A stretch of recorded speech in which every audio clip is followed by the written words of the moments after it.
Now I have the honor to introduce a leader who supports our law enforcement officers 100%. Donald Trump ran for office as a law and order candidate. The American people responded to that, and they spoke out loud and clear that they wanted to restore the rule of law and they wanted to be safe. As a law and order president. And let me say, as a point of personal privilege, that the president's selection of Bill Barr as the next Attorney General is a continuation of this law and order presidency. Bill is supremely qualified, highly respected at the Department of Justice, and will continue to support the men and women in blue. I commend the president for this excellent choice.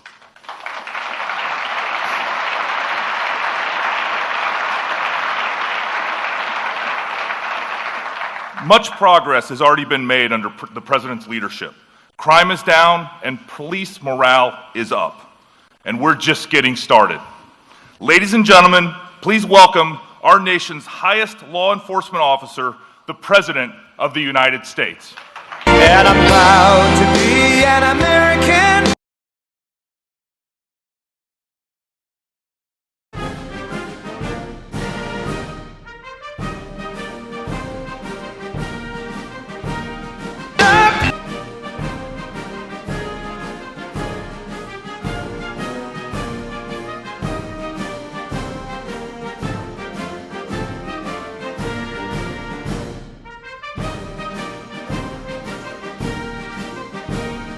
Thank you. Appreciate it very much. I want to also thank Matt for the introduction. He's doing an excellent job, really a leader, strong leader. I was also thrilled to announce earlier today that I am nominating, as Matt said, William Barr to take the helm as our new Attorney General. He's an outstanding man. Bill previously led the Justice Department with distinction as Attorney General under George H.W. Bush, following his unanimous confirmation by the United States Senate.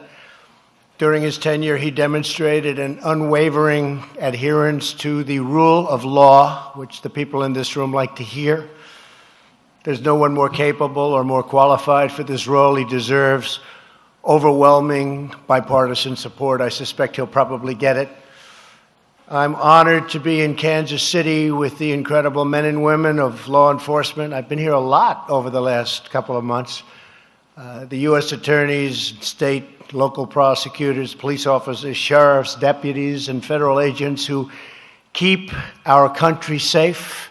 You keep America safe. And you maybe don't hear it enough or sometimes don't feel it enough. You do an incredible job. The people in this country know it, and they love you. Just remember that.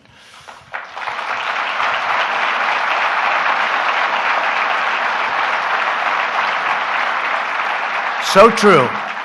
On behalf of a grateful nation, I just want to say that we thank you, we salute you, and we stand with you 100%, all of us, me and all of us. We're here today to restore one of the most effective crime prevention strategies in America, Project Safe Neighborhoods. This initiative brings law enforcement, community groups, and local leaders together to get the most violent criminals in the most dangerous areas off the streets and behind bars. After many years of neglect, we are bringing back this life-saving program stronger than ever before.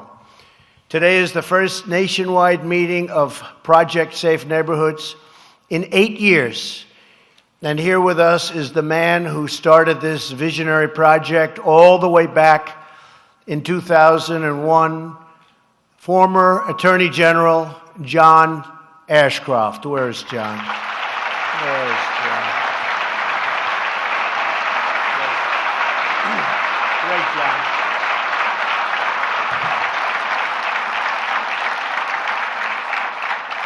I've been here a lot lately, John, huh?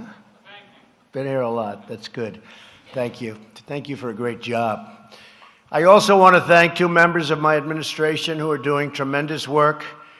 The head of ATF, Thomas Brandon, and the acting DEA administrator, Uttam Dillon.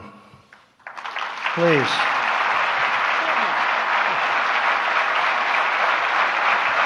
Thank you, fellas. We're also joined by a great representative of the state, Congresswoman Vicki Hartzler. Helps me a lot. Thank you, Vicki. Thank you, Vicki. And we are especially excited to have with us the man who is your state's current Attorney General and newly elected United States Senator. That's why I've been here so much lately. Josh Hawley. Josh, thank you, Josh.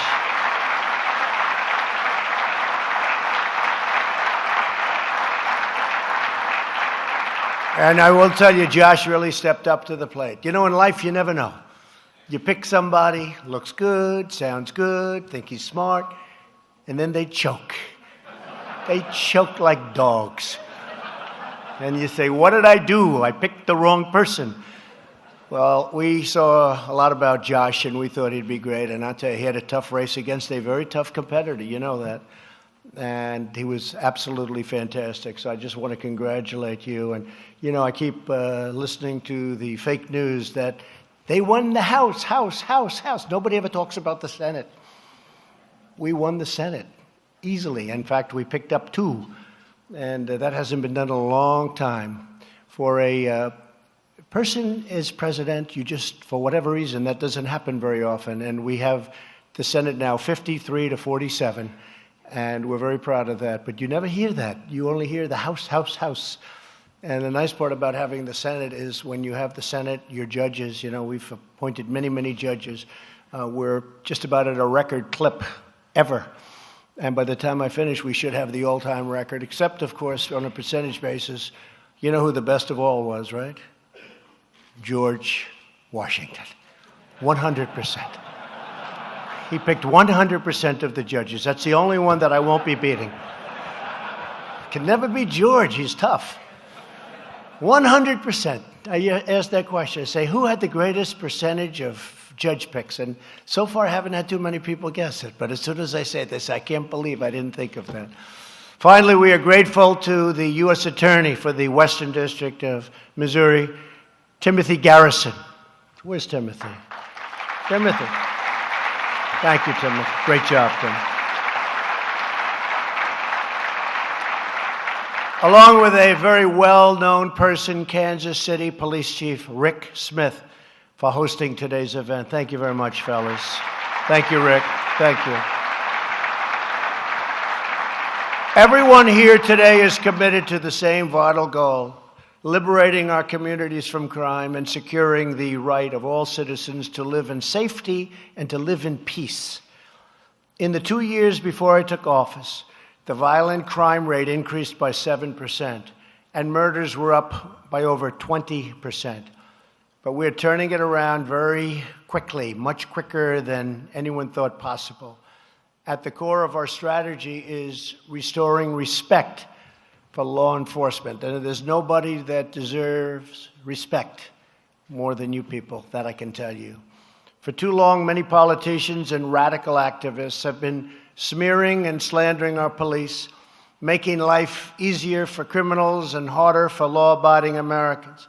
We will not tolerate attacks on the heroes who protect our streets and defend our communities. We will not allow it to happen.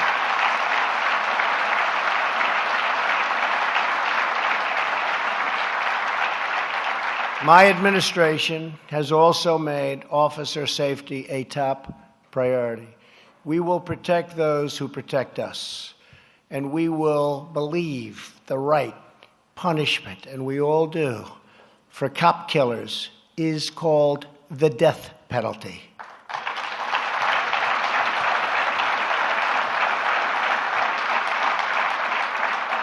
And you know, in some circles, that's very controversial to say that. You have all of the television cameras rolling back there. For me, it's not even a little bit controversial. You kill a cop, and it's called the death penalty, okay?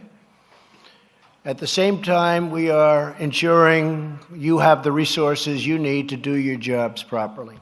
We have added nearly 200 new violent crime prosecutors across the country. We have made more than $600 million worth of surplus military equipment available to law enforcement that, as you know, the previous administration would not allow you to have. It was sitting in storage houses and warehouses all over the country, getting old and gaining dust. Beautiful stuff, and they didn't like it because it made you look too strong. And I liked it because it made you safe. And now it's been distributed all over the country to the police, and you're using it very well and very judiciously, and we appreciate it. We increased funding for Project Safe Neighborhoods to $50 million this year, and we're asking Congress to add an additional increase for next year. That will happen. We secured $6 billion in new funding to combat opioids, the most in history. And speaking of that, Kellyanne Conway is here, a very special person. Where's Kellyanne? Is she around here someplace? Stand up, Kellyanne. She's worked so hard with Melania, the First Lady, and they're working very hard. And thank you, Kellyanne. Great job. We've increased the average sentence for drug trafficking to its highest level since 2013. I signed landmark anti-drug legislation that included the STOP Act to help prevent fentanyl from entering our country through the mail service. And at my recent meeting that you all read about 3 days ago with President Xi of China, this took place in Argentina at the G20, President Xi agreed to criminalize and make all fentanyl in China controlled, meaning it's a controlled substance, such a big event.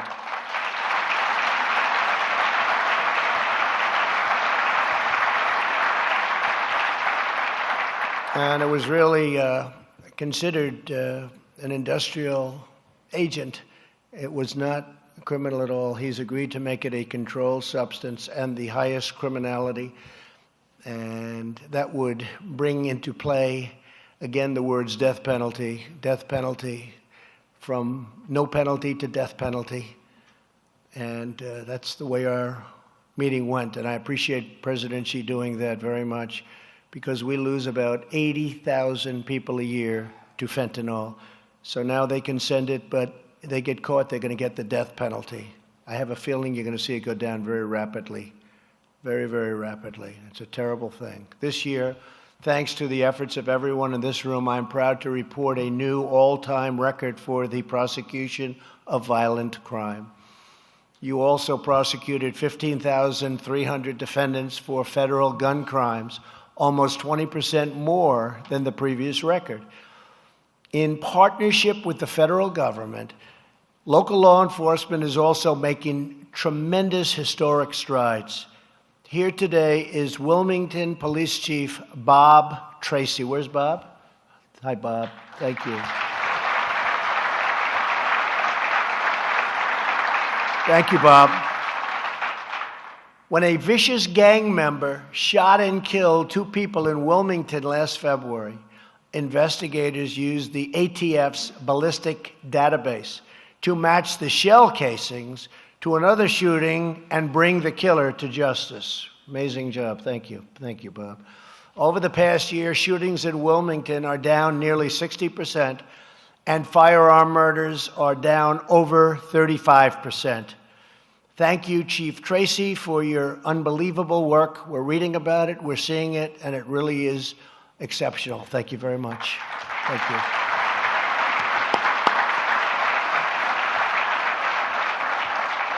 An important milestone in our campaign to make America safe again is the reduction in the murder rate. Murders in America's largest cities are projected to drop by more than 8% compared to 2016, a remarkable turnaround in just 2 short years. And you are the ones who have really made it possible. We've given you certain advantages that you didn't have before this administration, but you have made it possible. With us today is U.S. Attorney Maria Chepa Lopez. Maria, where's Maria? Thank you, Maria. Great. Maria assembled a team from the IRS, the FBI, and Tampa Police to take down a violent street gang in Tampa, Florida. Thanks to this collaborative effort, 11 gang members are now facing hard time in prison. Maria, great job. We've all been reading about it. Very, very exceptional. Thank you. Thank you very much.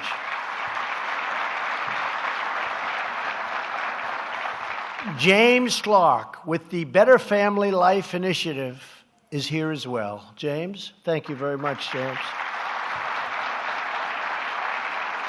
James works with schools, churches, family members, and friends to de-escalate conflicts and stop violence before it happens, a very dangerous thing he does. But he's not afraid. You're not afraid, are you, James? It's just a day in the office, right? Stand up again, James. That's not easy. That's not easy. And James and his team have successfully ended more than 50 ongoing escalating gun battles between rival gangs right here in St. Louis. James, great job. It's really incredible what you do. And everybody in this room appreciates it. Thank you very much. And all over the country, they appreciate it, James. As part of our comprehensive crime reduction strategy, we are reforming the prison system to help more former inmates get on the right track. We all benefit when those who have served their time can find a job, support their families, and stay the hell out of jail, right? That's what we want. Stay out of jail. That's why I have called on Congress to pass the First Step Act so that more inmates gain the skills they need to become productive, law-abiding citizens. And we've helped them a lot by creating one of the greatest economies, maybe the best economy this country's ever had. Our jobless rate is now down to 3.7%. And by the way, in Missouri, I was just told by Josh, it's at 3.2%, which is the lowest in the history of the state. So now when people get out of prison, rather than not being able to find a job, some employers, frankly, are forced to hire people that maybe they wouldn't normally do.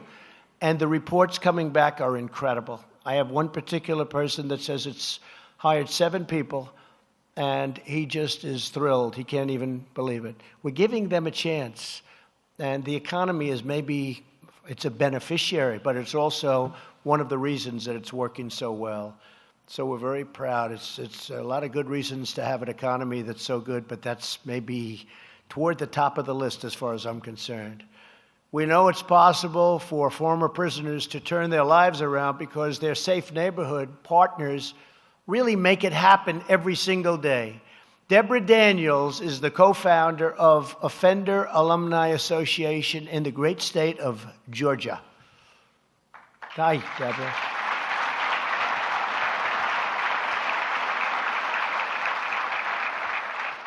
Through peer-to-peer networking, coaching, and support, Deborah and her team have helped more than 650 former offenders start new lives as law-abiding members of society. It's an incredible story. I've read the story. I've seen it. Many of you have seen it. Thank you, Deborah, for giving these Americans a true second chance, and in some cases, you could say a third chance at a good life. Thank you, Deborah, very much. Thank you.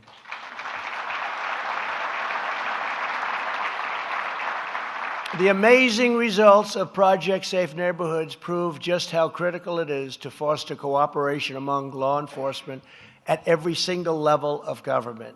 Nowhere is this cooperation more important than when it comes to enforcing our nation's immigration laws. You've been reading a lot about immigration, haven't you, folks? But we're getting it. We're really getting it. We're being strong on the border. We could use a little help, but we're being strong on the border. A lot of brave people working with us on the border. Every day, our brave ICE officers are working with the state and local partners to get some of the world's most violent criminals off our streets, and we get them the hell out of our country. We get them out. Since I took office, ICE agents have arrested over 235,000 aliens with criminal records. Think of that, 235,000. And then you have a lot on the Democrat side. They're saying, we don't want to respect ICE. We want to get rid of ICE. We're not getting rid of ICE. They're going to be with us. They're heroes. They're heroes.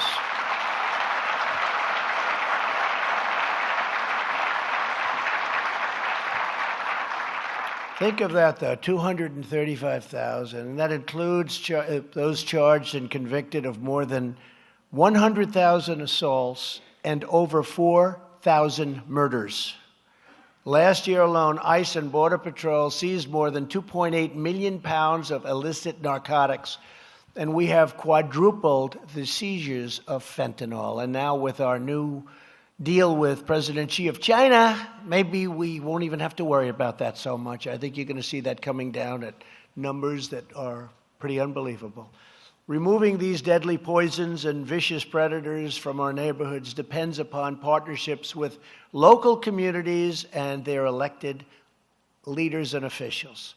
Unfortunately, there are extreme politicians in cities and states around America, I'm sure you haven't heard about this, who have issued policies to forbid their police departments from working with federal immigration authorities. Hard to believe, isn't it? These outrageous sanctuary cities are grave threats to public safety and national security. Each year, sanctuary cities release thousands of known criminal aliens from their custody and right back into the community. So they put them in and they have them and they let them go, and drives you people a little bit crazy, doesn't it, huh? But it's changing. It's all changing. You look at what's going on in California. Many people are demanding that they not be a part of a sanctuary city. They don't want sanctuary cities. It's happening by its own. American politicians should protect American citizens, not criminal aliens. Not one more American life should be stolen because of radical politicians pursuing their open borders agenda. Nearly 100% of the heroin in our country comes across the southern border, killing 300 Americans at least a week. A week. According to the Council of Economic Advisors, this illegal heroin costs our country $238 billion in 2016 alone. Think of that. And we're talking about a wall for $20 billion, $15 billion. I could even do it cheaper if I have to. And it'll be better than anybody's ever seen a wall. Think of that. You're talking about hundreds of billions of dollars, and you're talking about a fraction. You'd make it up in a month by having a proper wall. You see what's happening. You see where they're surging, and our great people are able to easily handle it. Without the wall, it gets tougher, but you know what? They still handle it. Illegal immigration is a threat to the well-being of every American community, threatening innocent families, overwhelming public resources, and draining the federal treasury. Congress must fully fund border security and the year-ending funding bill. We have to get this done. They're playing games. They're playing political games. I actually think the politics of what they're doing is very bad for them, but we're going to very soon find out. Maybe I'm not right, but usually I'm right. Like I said, I'm going to win for president. And some people said that won't happen, and guess what? Look who's up here now, folks.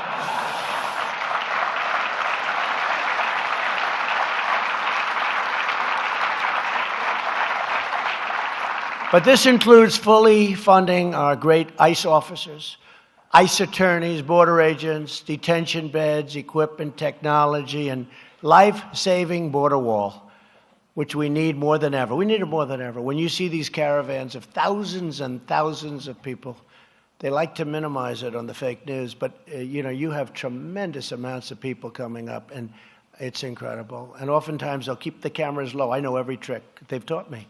I know every trick. They'll put women and children in the front row, and they'll have those cameras nice and low. So number one, it doesn't look like a big crowd. Number two, all you see is women and children. And they say, you're such bad people. I'm such a bad person. But behind that front couple of rows, you got some tough people. You saw the mayor of Tijuana. He said, these are tough people. You talk to them and we end up in fights. These are tough people.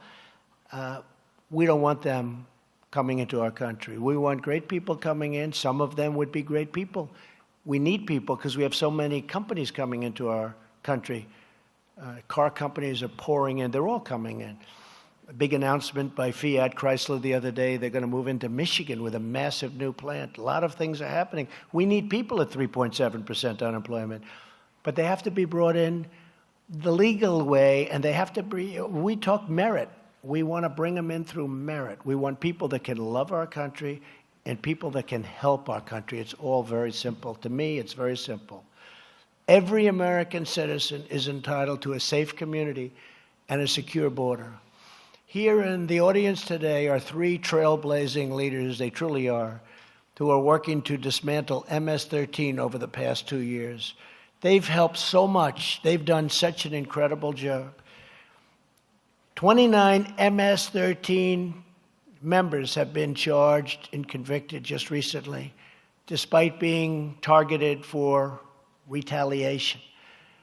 These three patriots are U.S. Attorney Zach Terwilliger. Where's Zach? Tell us, Zach.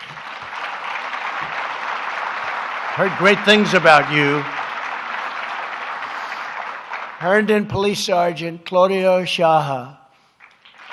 Thank you, Claudio. Thank you very much. And Fairfax County Police Detective Ray Betts. Thank you. Thank you. All three, thank you very much. As president, nothing is more important than protecting the security of our nation and its citizens. So to every federal law enforcement officer who is on the front lines of that mission, to the U.S. Marshals, ATF agents, immigration officers, FBI, DEA, and all state and local authorities who proudly wear this incredible uniform. It's really the uniform of our country. I say, keep up the great work. You know that my administration will always have your back. We will never, ever let you down. In the most hazardous moments, in the high-speed chases and the high-stakes courtrooms, in darkened alleys and late-night stakeouts, you are always there and always keeping watch over us. Our people love you. They love you. You don't hear it, but they love you.